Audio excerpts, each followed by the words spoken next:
తప్పు జరిగింది, వాళ్ళకి క్షమాపణ అడిగారు. ఈయనేమో దాన్ని నేను క్షమాపణ చెప్పాల్సిన అవసరం నాకు లేదు, అంతకంటే ఘోరంగా రాస్తాను ఆయన అనడం. ఇది కొంచెం అగ్గిగా ఆజ్యం పోసినట్టు అయింది. ఏంటి సార్ అసలు దాని మీద మీలాంటి సీనియర్లే చెప్పాలి. ఏంటి అసలు ఆయన చేసిన తప్పు అంటారా, లేకపోతే వైసీపీ చేసిన తప్పు అంటారా? ప్రెస్ అనేది, జర్నలిజం అనేది అతి పవిత్రమైంది. ఎస్, అది ప్రజలందరూ జర్నలిజం బేస్ చేసుకునే విషయాలని వాళ్ళు స్వీకరిస్తారు. ఫోర్త్ ఎస్టేట్ అందుకే అవును, ఫోర్త్ ఎస్టేట్. అది ఒక ఫోర్త్ ఎస్టేట్ అంటే ఒక ప్రజలకి ఒక నమ్మకం కలిగించి ప్రజలకు అన్ని చేరవేసే విషయాలు, ఒక ఎంతో డిసిప్లైన్ గా ఉండాలి, అది ఎంతో నమ్మకం కలిగించే విధంగా ఉండాలి అనమాట. సభ్య సమాజం స్వీకరించేటట్టుగా ఉండాలి ఎవరు ఏది మాట్లాడినా సరే, ఎడిటర్స్ అయినా ఏదైనా సరే. ఇవాళ ఈనాడు చూడండి ఎంత సిస్టమేటిక్ గా, ఎక్కడ ఒక్కళ్ళ చేత ఒక్క మాట కూడా ఎప్పుడు అనిపించుకోవాలి. జర్నలిజంలోనే అది కొత్త పోగళ్ళు తీసుకొచ్చింది. అది 78లో 1978 ఆ ప్రాంతాల్లో మొదలు పెట్టారు. అప్పటికి ఆంధ్రపత్రిక, ఆంధ్రజ్యోతి, ఆంధ్రప్రభ అంటే అన్ని పేపర్స్ పేరు ఆంధ్ర అని ఉండేవి అనమాట. అప్పుడు మీరు ఇంకా చిన్నపిల్లలు అయి ఉంటారు. అప్పుడు విశాలాంధ్ర ఉండేది, ఉదయం కూడా ఉండేది కదా. ఉదయం అప్పుడు రాలేదండి, ఉదయం చాలా లేట్ 80s లో ఉదయం. ఇట్లా ఏంటంటే అన్ని పేర్లు ఆంధ్రతో ఉండేవి. అసలు కొత్తగా ఈనాడు అనే పేరు పెట్టడం కూడా రామోజీరావు గారు ఇన్నోవేషన్. అది సూపర్ సక్సెస్ అయింది. సూపర్ సక్సెస్, అవును. అది దాని సర్క్యులేషన్ బీట్ చేసేది ఇవాళ ఇండియాలో లేదు. ఎందుకు అంత క్రెడిబిలిటీ ఉందంటే అసలు సిస్టమ్ ఎక్కడ కాంట్రవర్సీ లేకుండా ఉన్నది ఉన్నట్టుగా ప్రజెంట్ చేయగలిగే జర్నలిస్టులు ఉన్నారు. ఇప్పటికి ఇంకా 9 గంటలకు వార్తలకు ఫ్యాన్స్ చాలా కొన్ని కోట్ల మంది ఉన్నారు. తెల్లవారుజామున 5ంటికే పేపర్ అందించేవారు.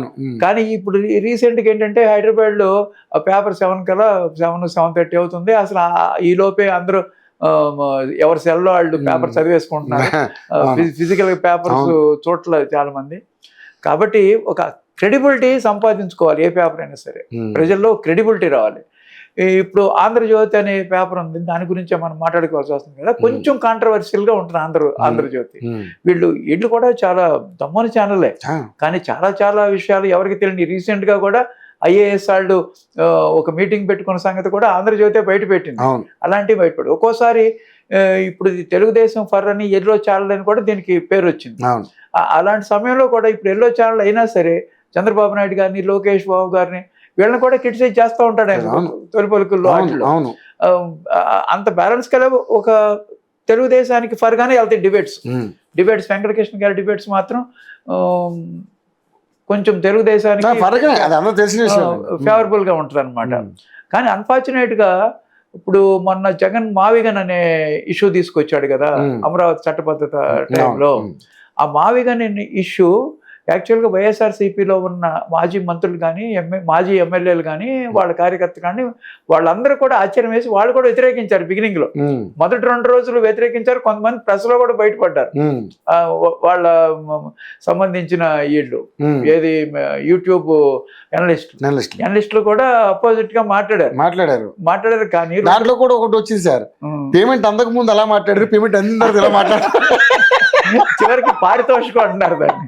కాదు, పేమెంట్ బదులు పారితోషికం. ఇంకా నేను మామూలు పేమెంట్ గురించి చెప్పా, వాళ్ళు ఇంకా పేటిఎం బ్యాచ్ అని మాట్లాడారు. అది మరి బాగుండదు. వాళ్ళు మళ్ళీ సడన్ గా మార్చేసారు. చాలా ఆశ్చర్యంగా ఉంది. అందుకనే వాళ్ళు కూడా సోషల్ మీడియా చాలా ఫాస్ట్ గా ఉంటారు. పేమెంట్ అందక ముందు ఇలా మాట్లాడాడు, పేమెంట్ అందరికి ఇలా మాట్లాడారు. ప్రజలు పిచ్చాడు కాదు, చాలా క్రిటికల్ గా అబ్జర్వ్ చేస్తారు. ప్రజల్ని అంత పిచ్చాడు అనుకోవద్దు. ఇప్పుడు జగన్మోహన్ రెడ్డి కూడా మావిగన్ అనే ఇష్యూ వైఎస్ఆర్ పార్టీలో కూడా ఎవరికి ఇష్టం లేదు. యాక్చువల్గా అది పిచ్చి పరాకాష్ఠకి చేరిందని కూడా మనం మాట్లాడుకున్నాం మొన్న ఇష్యూలో. కాకపోతే ఏంటంటే వాళ్ళ నాయకుడు ఏం చెప్తే అదే చేస్తారు వాళ్ళు. అది నిజమా అబద్ధమా, మంచిదా చేదా, దానికి ఒక హేతుబద్ధత ఉందా లేదా కాదు. దానికి అదే విషయం నందంటే నంది, పందంటే పంది అంటారు అనేది చెప్పాల్సింది పోయి కొంచెం ఈయన కొంచెం డీప్గా వెళ్ళాడు. ఆ డీప్గా అదే ఎవరైతే గుడ్డిగా ఫాలో అవుతున్నారో భార్యని భార్య కాదు చెల్లెడన్నా కానీ మీరు అట్లాగే ఉంటారు అనే మాట మాట్లాడాడు అనమాట. కొంచెం ఇబ్బందికరమైన ఇష్యూ.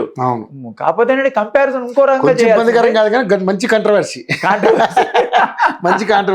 కాంట్రవర్సీ చేరి ఇవాళ ఎక్కడ చూసినా గొడవలు తయారైపోయినాయి. ఇప్పుడు అతను కాంట్రవర్సీయే.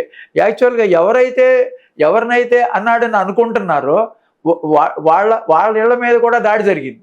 ఎవరైతే నేను జోగి రమేష్ వచ్చాడో, అంబటి రాంబాబు వచ్చాడో, వాళ్ళ ఇళ్ల మీద కూడా దాడి జరిగింది. దాడి జరిగినప్పుడు దాడిని ఖండించాం మేమందరం. దాడి తప్పు, శాంతియుతంగా చేయండి, లేకపోతే కేసు పెట్టండి. ఆయన ఏదో ఒక మాట అన్నాడు కదా, అది చాలా తప్పు అనమాట. అలాంటిది మేము అందరం అనలిస్టులు చాలా మంది ఖండించారు. కాకపోతే మరి అలా వాళ్ళ ఇంటి మీదకి వెళ్తేనో గగ్గోలు చేశారు, పగలగొడితే. వాళ్ళు అంత మాట అన్నారు చంద్రబాబు నాయుడు గారిని. ఆయన జోగి రమేష్ ఏమో పంది, కుక్క, నక్క అన్నాడు నారా లోకేష్ని. వాళ్ళు అన్నప్పుడు వీళ్ళందరూ దాడి చేస్తే దారుణమైన పాపం చేశారు, మా ఇళ్ల మీద పడ్డారని వాళ్ళు దారుణమైన కామెంట్స్ చేశారు. మరి ఇవాళ వాళ్ళు చేసిన పని ఏంటి? వాళ్ళు నిరసన తెలియజేయచ్చు, శాంతియుతమైన నిరసన తెలియజేయి. రోజంతా ప్రెస్ ముందే కూర్చో. దాడి చేసి బూతులు మాట్లాడటం ఎందుకు? ఆయన బూతులు మాట్లాడారు, మీరు కూడా బూతులు మాట్లాడితే దాంట్లో ఇదేముంది? మీరు చేసే నిరసనకి వాల్యూ ఏముంటుంది? నువ్వు అట్లా చేశారు మీరు, కాబట్టి దానికి వాల్యూ పోయింది. ఇప్పుడు ఆయన కూడా ఇంతకంటే ఎక్కువ రాస్తానంటే కూడా చాలా తప్పు. అది డీప్. అది అంత ఎగోయిస్టిక్ యాటిట్యూడ్ ఉండకూడదండి ఎవరికైనా. అది ప్రజా జీవితంలో ఉన్నాం.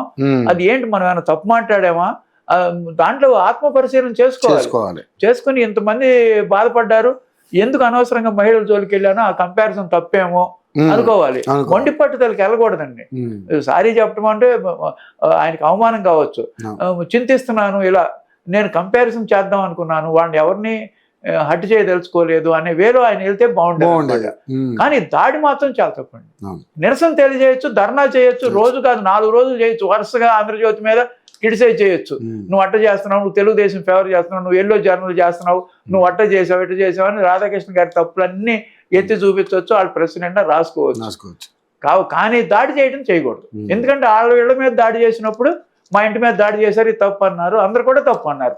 కాబట్టి దానికి ఇదైపోయింది. మహిళలని అన్నారని వైఎస్ఆర్సీపీ పార్టీ వాళ్ళు ఆంధ్రజ్యోతి మీద దాడి చేశారు కదా, వాళ్ళకి ఆ నైతిక హక్కు లేదు.